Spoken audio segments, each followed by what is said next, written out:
지난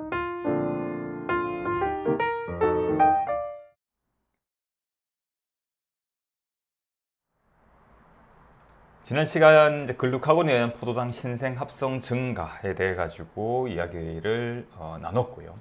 오늘은 글루카곤이 가지고 있는 효과들 중에서 이제 간 글리코겐 분해, 그다음 포도당 신생 합성 증가라고 하는 이런 당분 대사와 관련되어 있는 이 당분 포도당과 관련되어 있는 이런 내용들 외에 글루카곤이 어떤 효과를 가지고 있는가에 대해 가지고 오늘은 한번 말씀을 드려볼까 합니다. 글루카곤은요, 지방 대사하고도 밀접하게 관련이 있는 것 같습니다. 이제 우리가 에너지 시스템, 우리가 이제 에너지 대사에 있어가지고 이런 각 조직의 세포들이 또 각 조직이 이용할 수 있는 그런 지방산의 양을 증가시키는,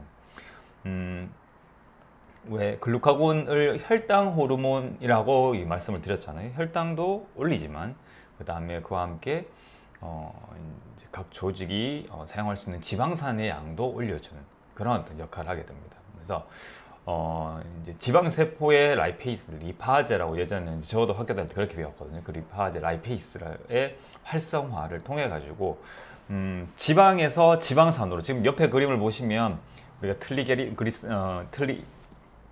트리글리세라이드 또는 중성지방이라고 얘기를 하는 이 분자 구조가 라이페이스에 의해 가지고 가수분해되는 그런 모습인데요. 그렇게 되면 글리세롤과 그다음 지방산으로 바뀌게 됩니다. 그러면은 우리가 몸에 어떤 에너지원이 저장이 되는 지방 조직에는 이런 중성지방의 형태로서 저장이 되게 되고요. 이거를 우리가 에너지로 쓰기 위해 가지고 이제 형태를 바꿔야 될 때는 이런 글리세롤과 지방산의 형태로 바꿔야지 에너지원으로 쓸 수가 있게 되거든요. 그래서 이 글루카곤은 이 저장형이 아니라 우리가 바로 이용할 수 있는 형태의 이 혈중 지방산의 양을 증가시키고, 그리고 간에서 주로 하는 일이 이런 지방으로서 잉여 당분을 지방으로서 저장하는 역할을 하잖아요. 그러면은 이 글루카곤 같은 경우에는 간에서의 이런 중성지방 합성 저장을 억제를 하게 되고, 그 다음에 혈액에서 지방산을 제거를 해서 지방 조직으로 이렇게 축적하는 그런 어떤 형태를 방지를 하게 됩니다. 이렇게 함으로써 지방을 분해해 가지고 지방산의 양을 증가시키는 거에 더해 가지고 추가적으로 에너지로 활용할 수 있는 지방산을 양을 증가시켜 가지고 이 신체의 다른 조직에서 지방산을 이용할 수 있도록 이렇게 하는 그런 역할을 하게 됩니다. 이 부분만 보면은 교과서에는 그런 이런 내용은 없었습니다만은, 왜 앞서서 이 대사 전환에서 인슐린 역할도 중요하지만 이 대사 전환에서의 기타 호르몬들의 역할에 대해서도 여러분들께 말씀을 드리면서 이 글루카곤에 대해 가지고 그 이후에 말씀을 드리겠다고 이렇게 하고 지금 이제 글루카곤에 대해서 이야기를 나누고 있는 거잖아요.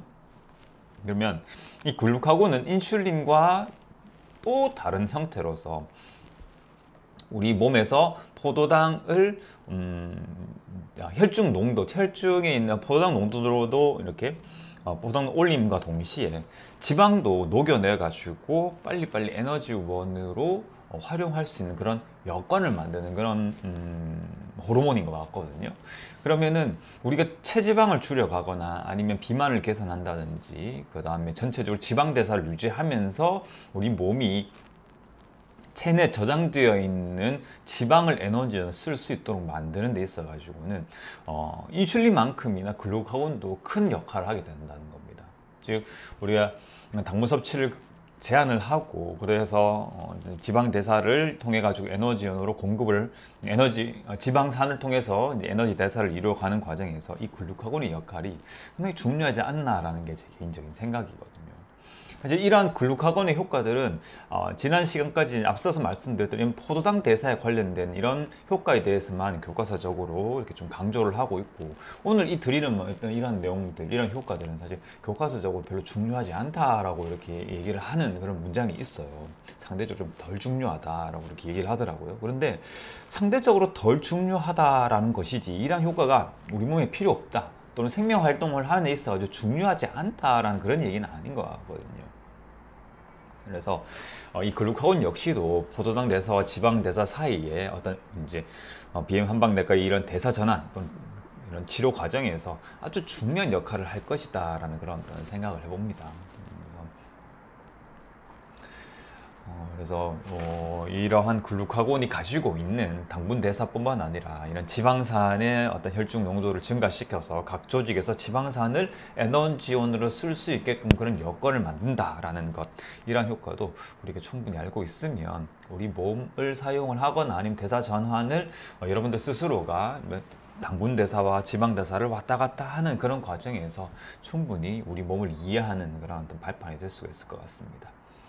그리고 또 만약에 글루카곤의 농도가 고농도로 이렇게 지속될 경우에는 뭐 이 외에도 뭐 심장의 힘에 관련되어서 또는 일부 조직, 특히 신장의 혈류를 증가시킨다든지 담즙 분비를 촉진시킨다든지 위산 분비를 억제시킨다든지 이러한 기능들과 관련이 있는 것으로 알려져 있어요. 그러고 보면 참 호르몬이라고 하는 화학적인 메신저가 우리의 생명 활동을 유지하는 데 있어서 정말 중요한 역할을 하고 어느 한 가지 역할만 하는 게 아니라 인슐린이 하고 있는 역할도 마찬가지지만 글루카곤이 가진 역할도 어떤 한두 가지만의 어떤 역할을 갖는 게 아니라 이런 우리 몸의 전체적인 유기적인 관계를 유지하기 위해서 다양한 역할을 담당하고 있다는 것을 알 수가 있습니다. 그래서 이런 글루카곤이 가지고 있는 그런 다른 효과, 당분 대사 이외에도 우리 몸에 미치는 그런 생명 활동에 미치는 영향에 대해 가지고 오늘 한번 이야기를 나눠봤고요. 이렇게 글루카곤의 어떤 생리적인 역할과 그 다음에 질병에서 우리 어떤 질병을 치료하는 과정에서 글루카곤을 어떻게 활용을 해볼 수 있을지에 대해 가지고 간략하게 한번 생각을 해봤습니다. 그래서 항상 여러분들에게 말씀을 드리는 거지만은 우리가 다 알지 못하거든요. 인간의 지식이 아무리 뛰어난다 한들 지금 우리 몸 속에 있는 여러분들 각각의 어떤 몸 속에서 일어나고 있는 그런 생명 활동에 대해서 결코 100%다 알지 못한다는 것을 꼭 기억을 하셔야 되고 우리가 모르는 것이 더 많다라고 생각을 하셔야 됩니다. 그렇기 때문에 그렇기 때문에 의학 그리고 과학이라고 하는 그런 학문들은 더 재미가 있는 것 같습니다. 자, 오늘 헬스 토픽은 여기까지입니다.